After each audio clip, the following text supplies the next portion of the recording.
Good evening, ladies and gentlemen, and welcome to Heti TV's foreign language news broadcast. My name is Adam Breuer, and first for the news in English. Ferenc Gyurcsány, president of the Hungarian Democratic Coalition, has assessed the year in his speech. He said that his party is ready to govern the country, and he has also criticized all the left-wing parties. Gyurcsány said that he was not prepared to make compromises with the right-wing extremist party, Jobbik. He said that we will not replace a bad solution with an even worse one, explained the politician, adding that everyone who collaborates with Jobbik is jeopardizing democratic values, as Jobbik still represents the ideas of a new Hungarian National Socialist movement. According to Fidesz, Gyurcsány is a fallen politician who should rather be dealing with his role in the corruption scandal regarding Metro Line number 4. The new U.S. ambassador to the United Nations, Nikki Haley, has initiated a thorough investigation to reveal how the number of UN peacekeeping missions can be reduced. The United States is paying the bulk of the organization's budget, and the Trump government wants to reduce its contribution significantly. Now, when the new ambassador was appointed, she explained that according to Washington, the operation of the UN requires a fundamental reform, and outdated activities need to be abolished. The diplomats thought that Haley initiated the examination of the current 16 peacekeeping missions, as she was somewhat skeptical of how effective they actually are. The United States Department of Justice has appealed against the suspension of American President Donald Trump's immigration ban. In its appeal, the DOJ asked that the ban be reinstated until the end of the court proceedings. The ban was suspended by a federal judge, and the government's appeal was rejected by an appeal court in San Francisco. The British press agency Reuters succeeded in acquiring the petition of the DOJ. In the document, the government has justified its request to change the court decision by saying that the suspension in itself of the executive order directly jeopardizes public security, prevents the enforcement of the executive order itself, and calls into question the president's decision on a question of national security. The adoption of the so-called regulatory law causes growing tensions within the Israeli government, reports the news portal Israel Hayom. According to the news portal, the party Jewish Home will leave the coalition if the Knesset does not pass the law. The law itself is intended to protect those Jewish settlements and residential districts that were built in uninhabited area in the West Bank based on decisions of the government. A politician from the Likud party said it would not be right to pass the law as it cannot guarantee the existence of the settlements. The Romanian government will override its former emergency order by modifying the criminal code and the code of civil procedure, said Sorin Grindeanu, Prime Minister of Romania. The Prime Minister said that he would consult with other parties and submit legislative proposals to the Parliament as drafts to modify the articles of the Criminal Code, which were proven to be unconstitutional. More than 100,000 people demonstrated in front of the governmental building when the Prime Minister gave his speech. And now for sports news. Manchester City defeated Swansea City in the 24th round of the English Football Championship on Sunday, winning 2-1. Gabriel Jesus scored 2 goals. The Brazilian footballer, who has been playing in Manchester City since winter, has scored the winning goal in the 92nd minute. He scored a goal in the first halftime as well, and thereby amounting to 3 goals for Manchester City in the past 3 games. For weather, on Tuesday we're expecting cloudy weather with the sun starting to shine only late in the afternoon. In several places, rainfall and early morning snow can be expected, but during the day, we're expecting much less precipitation. The northern wind is increasing in different parts of the country. The minimum temperature will be between +2 and -3 degrees, with the maximum falling between -1 and 4 degrees. For further news, please visit our websites, www.hetitv.com or breuerpress.com. So much for the news in English, and now we turn to the news in German from Peter.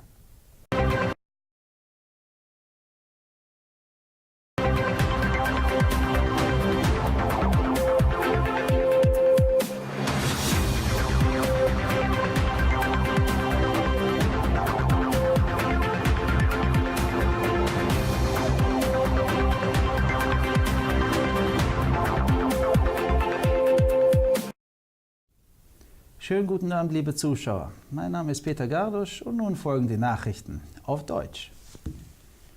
Ferenc Gyurcsány, Präsident der ungarischen Partei Demokratische Koalition, DK, hat in seiner Rede das Jahr bewertet. Er meinte, dass seine Partei bereit ist, das Land zu regieren, hat jedoch auch die linksorientierten Parteien kritisiert. Gyurcsány meinte, dass er nicht bereit sei, mit der rechtsextremen Partei Jobbik einen Kompromiss einzugehen. Wir werden eine schlechte Lösung nicht durch eine noch schlechtere ablösen, erklärte der Politiker und fügte noch hinzu, dass jeder, der mit der Jobbik kollaboriert, die demokratischen Werte gefährdet, da die Partei immer noch die Ideen der neuen ungarischen nationalsozialistischen Bewegung vertritt. Laut Fidesz ist Gyurcsány ein gestürzter Politiker, der lieber für seine Rolle im Korruptionsskandal bezüglich der Metrolinie 4 Rechenschaft ablegen sollte. Die neue US-Botschafterin der Vereinigten Nationen, Nikki Haley, hat eine gründliche Untersuchung veranlasst, um offenzulegen, wie die Anzahl der UN-Friedenssicherungsmissionen reduziert werden kann. Die Vereinigten Staaten bezahlen den Großteil des Budgets der Organisation und die Trump-Regierung möchte ihren Beitrag zum Budget der Vereinigten Nationen erheblich senken. Bei ihrem Dienstantritt hat Haley erklärt, dass laut Washington die Arbeitsweise der Vereinigten Nationen einer grundlegenden Reform bedarf und die veralteten Aktivitäten behoben werden müssen. Diplomaten meinten, dass Haley die Prüfung der gegenwärtig existierenden 16 Friedensmissionen veranlasste, da sie etwas skeptisch gegenüber ihrer Wirksamkeit sei.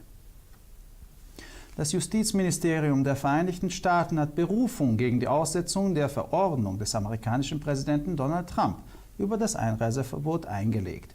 In seiner Berufung beantragte das Justizministerium, dass das Einreiseverbot bis zum Ende des Gerichtsverfahrens wieder in Kraft gesetzt wird. Die Verordnung wurde von einem Bundesrichter außer Kraft gesetzt, aber die Aussetzung wurde von einem Berufungsgericht in San Francisco abgelehnt. Der britischen Presseagentur Reuters gelang es, die Berufung des Justizministeriums zu erwerben. In diesem Dokument hat die Regierung ihren Antrag bezüglich der Änderung des Gerichtsurteils damit begründet, dass die Aussetzung der Verordnung die öffentliche Sicherheit unmittelbar gefährdet, die Durchsetzung eines Präsidialerlasses verhindert und die Entscheidung des Präsidenten bezüglich einer Frage der nationalen Sicherheit in Frage stellt.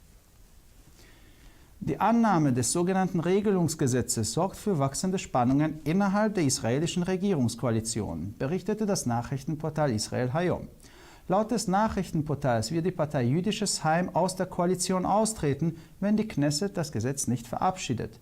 Das Gesetz soll diejenigen jüdischen Siedlungen und Wohnviertel schützen, die aufgrund der Entscheidung der Regierung in unbewohnten Gebieten in Cisjordanien gebaut worden sind. Ein Politiker der Likud-Partei meinte, dass es nicht richtig wäre, das Gesetz zu verabschieden, da es die Existenz der Siedlungen nicht garantieren kann. Die rumänische Regierung wird ihre frühere Dringlichkeitsanordnung außer Kraft setzen, in der sie das Strafgesetzbuch und die Zivilprozessordnung modifiziert hat, erklärte Sorin Grindeanu, der Ministerpräsident von Rumänien.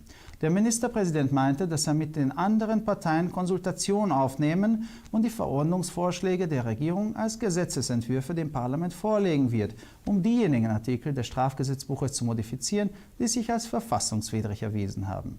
Mehr als 100.000 Menschen demonstrierten vor dem Regierungsgebäude, als der Ministerpräsident dies verkündete. Und nun zum Sport. Manchester City hat Swansea City in der 24. Runde der englischen Fußballmeisterschaft am Sonntag mit 2:1 besiegt. Gabriel Jesus erzielte 2 Tore. Der brasilianische Fußballspieler, der seit dem Winter bei Manchester City spielt, hat in der Verlängerung in der 92. Minute das entscheidende Tor erzielt. Er hat in der ersten Halbzeit auch ein Tor geschossen und damit hat er in 3 Spielen 3 Tore für Manchester City erzielt. Und nun zum Wetter. Am Dienstag wird es bewölkt und die Sonne zeigt sich erst spät am Nachmittag. An mehreren Orten ist mit Niederschlag zu rechnen. Früh am Morgen kann man sogar mit Schnee rechnen, aber während des Tages wird es immer wieder Niederschlag geben. Der nördliche Wind nimmt dafür in verschiedenen Teilen des Landes zu. Die Mindesttemperatur wird zwischen -3 und +2 und die Höchsttemperatur wird zwischen -1 und +4 Grad liegen. Für weitere Nachrichten besichtigen Sie bitte unsere Webseiten www.hettitv.com sowie www.breuerpress.com. Und nun folgen die Nachrichten auf Hebräisch von Adam.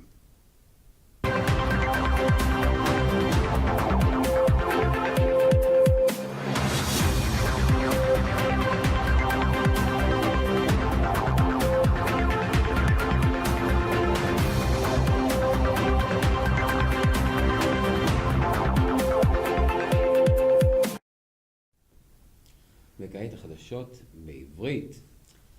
פרנס יורצ'יין, נשיא מפלגת הקואליציה הדמוקרטית, בסיכומו של השנה שעברה, אמר כי מפלגתו מוכנה לעמוד בראשות המדינה. בנוסף לכך הוא גם מתח ביקורת על מפלגות השמאל. הוא הוסיף שהוא לא יהיה מוכן לפשרות עם מפלגת יוביק מהימין הקיצוני. לדבריו, אנחנו לא נחליף פתרון רע עם אחד אפילו יותר גרוע, הסביר הפוליטיקאי, והוסיף שכל מי שמשתף פעולה עם יוביק מסכן את ערכי הדמוקרטיה. הרי יוביק עדיין מייצגים את הרעיונות של התנועה הלאומית הנציונל סוציאליסטית החדשה. לדברי מפלגת פידס לעומת זאת, יורצ'יין הוא פוליטיקאי כושל ועדיף שיתרכז בהסברת שערוריית השחיתות של קו מטרו 4. השגרירה האמריקאית החדשה באו"ם, ניקי היילי, יזמה בדיקה מקיפה על מנת להפחית את מספר משימות שמירת השלום של האו"ם. ארצות הברית משלמת את חלק הארי של תקציב הארגון, וממשלת טראמפ רוצה לצמצם את תרומתה באופן משמעותי. כשמונתה, היילי הסבירה כי על פי וושינגטון, קיומו של האו"ם דורש רפורמה יסודית וצריך לבטל את כל הפעילות שהוכחו כמיושנות. דיפלומטים אחרים מאמינים כי היילי יזמה את בדיקת 16 משימות השלום הנוכחיות, מכיוון שהיא סקפטית בנוגע למידת האפקטיביות שלהם. משרד המשפטים של ארצות הברית הגיש ערעור נגד ההחלטה להשעות את איסור ההגירה של נשיא ארצות הברית דונלד טראמפ. בכתב הערעור, משרד המשפטים ביקש כי שהאיסור יוחזר עד תום ההליכים בבית המשפט. האיסור עצמו הושעה על ידי שופט פדרלי, והערעור מאוחר יותר נדחה על ידי בית משפט לערכאה שנייה בסן פרנסיסקו. סוכנות הידיעות הבריטית רויטרס הצליחה להשיג את העתירה של משרד המשפטים. במסמך זה הממשלה הצדיקה את בקשתה לשנות את החלטת בית המשפט באומרה כי ההשעיה של הרגולציה מסכנת באופן ישיר את ביטחון הציבור, מונעת עקיפת צו נשיאותי ומעמידה בסימן שאלה את החלטת הנשיא בנושא של ביטחון לאומי. אימוץ חוק ההסדרה גורם למתיחות בתוך קואליציית ממשלת ישראל, מדווח ישראל היום. על פי העיתון, מפלגת הבית היהודי תפרוש מהקואליציה אם הכנסת לא תעביר את החוק. החוק עצמו נועד להגן על יישובים יהודיים ומחוזות מגורים שנבנו בגדה המערבית על בסיס החלטות הממשלה. מקורות בליכוד אמרו שלא יהיה נכון להעביר את החוק, הרי שלעצמו הוא לא יכול להבטיח כי ההתנחלויות תמשכנה להתקיים. ממשלת רומניה ביטלה את צו החירום, בו היא שינתה את החוק הפלילי וסדר הדין האזרחי, אמר סורין גרינדיאנו, ראש ממשלת רומניה. ראש הממשלה אמר כי הוא יתייעץ עם מפלגות אחרות ויגיש הצעות חוק לפרלמנט כטיוטות חקיקה כדי לשנות את סעיפי החוק הפלילי אשר הוכחו כלא חוקתיים. יותר מ-100,000 בני אדם הפגינו מול בניין הממשלה במהלך נאומו של ראש הממשלה. וכעת לחדשות הספורט. מנצ'סטר סיטי הביסה את סואנסי סיטי בסיבוב ה-24 של אליפות הכדורגל האנגלי ביום ראשון 2-1. גבריאל חסוס הבקיע 2 שערים. הכדורגלן הברזילאי שמשחק במנצ'סטר סיטי מאז החורף הבקיע את שער הניצחון בדקה ה-92. הוא הבקיע שער גם במחצית הראשונה, ובסך הכל הבקיע 3 שערים עבור מנצ'סטר סיטי ב3 משחקים שונים. מזג האוויר ביום שלישי יהיה מעונן חלקית והשמש תצא רק בשעות הצהריים. בבוקר מצופים גשמים ושלג, אבל אחרי הצהריים כנראה כבר לא יהיו משקעים בכלל. הרוח הצפונית תתחזק במספר מקומות במדינה. הטמפרטורות הנמוכות ביותר חזויות להיות בין 2 ל-3 מעלות, והטמפרטורות הגבוהות ביותר צפויות להיות בין -1 ל-4 מעלות. לחדשות נוספות, אנא בקרו באתרי האינטרנט שלנו, hetitv.com או broyerpress.com. עד כאן החדשות, תודה שהייתם איתנו ושיהיה לכם ערב נעים.